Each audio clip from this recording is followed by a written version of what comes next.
नमस्कार, स्वागत है आप सभी का बेहद खास कार्यक्रम डॉक्टर टॉक में। मैं हूं आपके साथ रेशु त्यागी। दोस्तों, आप तो जानते ही हैं कि आपके इस बेहद खास प्रोग्राम में हम हमेशा आप सभी की संबंधित परेशानियों का यहाँ पर निजात करते हैं। कुछ ऐसी ही बातों के बारे में हम आपको यहाँ पर बताते हैं ताकि आपकी जो सेहत है वो हमेशा अच्छी बनी रहे। और आज हम बात करेंगे एक ऐसी बीमारी को लेकर जिससे हमारे देश में न जाने कितने ही लोग परेशान हैं। जी हाँ, आज हम बात कर रहे हैं मोटापे को लेकर।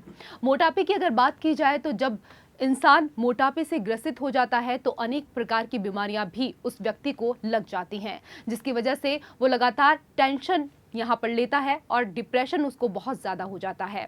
मोटापे की वजह से आखिरकार कौन कौन सी बीमारियां हो सकती हैं, क्या कुछ लक्षण हैं इनके और इनका उपचार हम कैसे करा सकते हैं, क्या कुछ करा सकते हैं, इसके बारे में आज तमाम बातें हम यहाँ पर करेंगे। और बातचीत करने के लिए हमारे साथ मौजूद हैं doctor Rajat Goyal ji, head of the department OBC surgery, Primus hospital, Delhi. Sir, बहुत स्वागत है आपका खास कार्यक्रम में। धन्यवाद।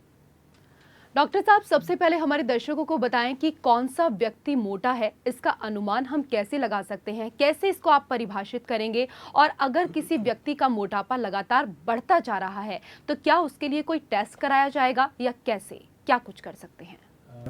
बहुत बहुत धन्यवाद इस प्रोग्राम में बुलाने का। आपने बहुत अच्छा सवाल पूछा कि हम कैसे पता लगाएं कि कौन आदमी मोटा है और कोई टेस्ट है इसके लिए। जी, कोई एब्सोल्यूट टेस्ट तो नहीं है, लेकिन एक हम क्राइटेरिया लेते हैं बॉडी मास इंडेक्स। देखिए, जैसे इतने सारे लोग इस धरती के ऊपर हैं, सबकी शक्ल अलग है, सबका फेस अलग है, सबके बॉडी के ऑर्गन्स अलग हैं, उस तरह से ही सबकी हाइट और वेट अलग है।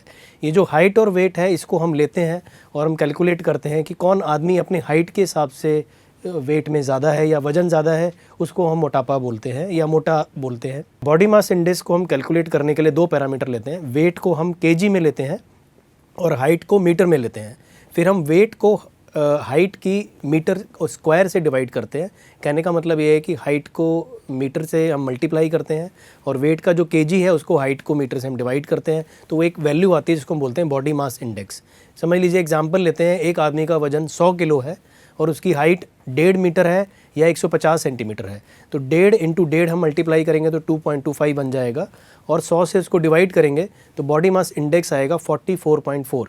यानी कि उसका बॉडी का जो बॉडी मास इंडेक्स है हाइट के हिसाब से वेट वो 44.4 केजी बाय मीटर स्क्वायर है। इसका मतलब क्या है?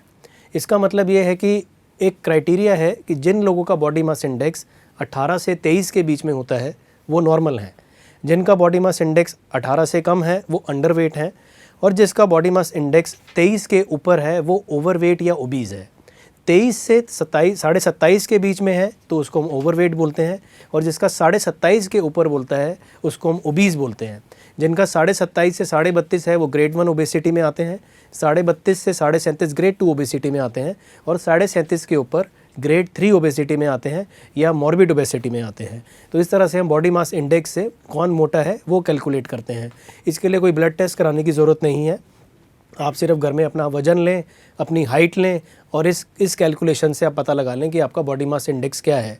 अगर बहुत एग्जैक्टली हमें पता करना है तो एक क्राइटेरिया होता है बॉडी कंपोजिशन एनालिसिस। उसका मतलब क्या है कि आपके बॉडी में जितना फ़ैट होना चाहिए उससे कितना फ़ैट ज़्यादा है।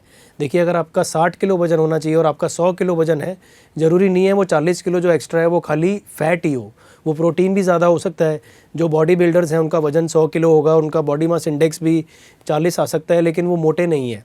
तो जो परसेंटेज एक्सेस फ़ैट है, मतलब आपकी बॉडी में कितना फ़ैट होना चाहिए, उससे कितना फ़ैट ज़्यादा है, उससे हमें पता लगता है कि एग्जैक्टली कौन मोटा है। समझ लीजिए 60 किलो आपका वज़न है और 100 किलो आपका वेट है, उसमें आपका सिर्फ 30 किलो ही फ़ैट ज़्यादा है, तो आइडियली आप 30 किलो ज़्यादा मोटे हैं, ना कि 40 किलो। चलिए, बहुत अच्छे से समझाने की कोशिश आपने हमारे तमाम दर्शकों को यहाँ पर की है डॉक्टर साहब। और टेस्ट कराना चाहिए या नहीं, ये भी जो भ्रांति यहाँ पर थी लोगों के दिमाग में, उसको भी आपने यहाँ पर दूर कर दिया है। डॉक्टर साहब, आप आए और इतनी अच्छी जानकारी हमेशा की तरह आज फिर यहाँ पर आपने दी है हमारे तमाम दर्शकों को, इसके लिए आपका बहुत शुक्रिया। नमस्कार।